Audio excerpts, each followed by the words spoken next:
यहाँ सर्वोदय स्कूल बनना है, 12th तक का ये स्कूल है। लगभग 49 कमरे पढ़ाई के होंगे। टोटल कमरों की संख्या 60 से ऊपर है, तो 49 कमरे पढ़ाई के, लगभग 36-37 करोड़ का ये टेंडर है। अब काम की शुरुआत अभी हो जाएगी, 1 साल का समय है, तो मुझे लगता है कि अगले साल इसी वक्त हम लोग इस स्कूल के प्रांगण का हम लोग उद्घाटन कंप्लीट होने का लोकार्पण हम लोग करेंगे। अभी आपने कहा कि LG फाइल दबा के बैठ जाता है, काम नहीं करने देता है, तो ये सारे काम कैसे हो पा रहे हैं? मैंने कहा ना, देखिए 2 तरीके हैं।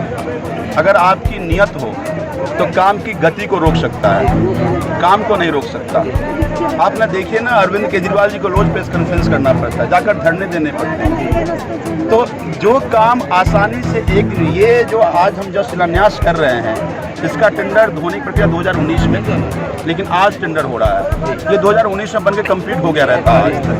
तो ये काम की गति को धीमी कर रहे हैं। अगर ये सारे अधिकार, दिल्ली जनता ने वोट किया, हमारे अधिकार हमें दे दो, ताकि हम जो काम करना चाहते हैं काम कर पाएँ, और वो गति को रोकने की साजिश करते हैं। और मैंने कहा, जो स्कूल बनने का रोक दे, जो मोहल्ला क्लिनिक में इलाज होना रोक दे, वो इंसान नहीं, वो राक्षस हो सकता है। सर, नए संसद भवन का उद्घाटन आज हुआ है, किस रूप में देखते हैं? विधायक जी, सरकारी जमीन पे लोगों ने कब्जा कर रखा है, कब तक सरकार खाली कराएगी? देखिए, जितने ग्राम सभा की जमीन पे कब्जा है, एक टेक्निकल प्रॉब्लम ये है कि ये सब अर्बन होने के बाद DDA को चला गया है। मैंने इस मातहत LG साहब से भी मिला था, मैं इस मातहत हमने VC से भी मिला था, और अब मैं UD जो केंद्रीय मंत्री हैं हरदीप पुरी जी, उनसे भी समय मांग रहा हूँ कि इसका कोई एक प्रक्रिया बन जाए कि DDA क्या जिम्मेदारी है, रेवेन्यू क्या जिम्मेदारी है। अभी बॉल फेंकते हैं, रेवेन्यू कहता है जी नहीं हमारे पास नहीं, DDA की जमीन है, DDA करेगा।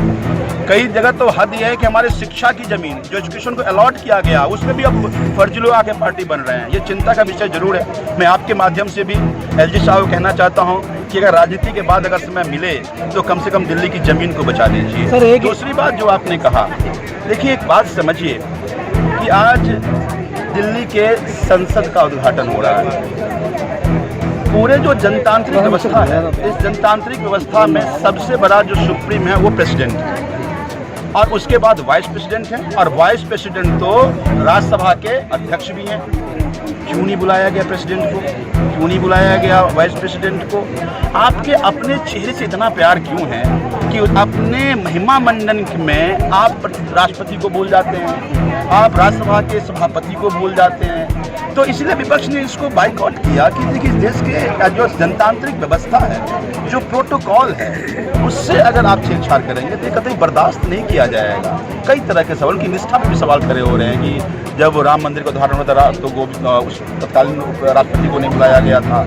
आज जो हमारे राष्ट्रपति हैं उनको नहीं बुलाया जा रहा, तो कहीं ऐसा नहीं है कि आपके मन में वही जो एक बुजुर्गा सोच है वही तो कहीं नहीं है, उसके कारण तो नहीं बुला रहे हैं। कई तरह के सवाल खड़े हो रहे हैं। विपक्ष की जिम्मेदारी है कि जनतांत्रिक मूल्यों को कायम करने के लिए उसके खिलाफ करें।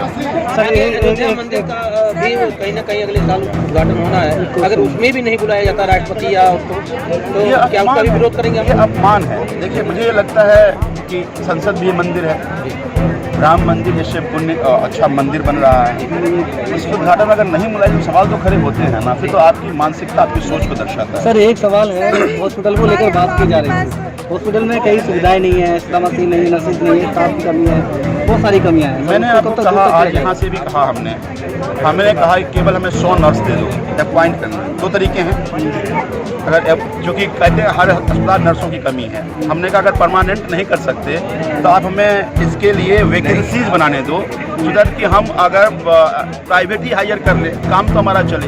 वो भी फाइल लेके चीफ सेक्रेटरी बैठा हुआ है, और इससे नुकसान फिर दिल्ली वालों का हो रहा है। हॉस्पिटल का उद्घाटन तो हॉस्पिटल चल रहा है, OPD चल रहा है, लेकिन जैसे जितने ऑपरेशंस होने थे वो सारे ऑपरेशंस बंद हैं, तो उसके लिए हमें नर्सेज की जरूरत है।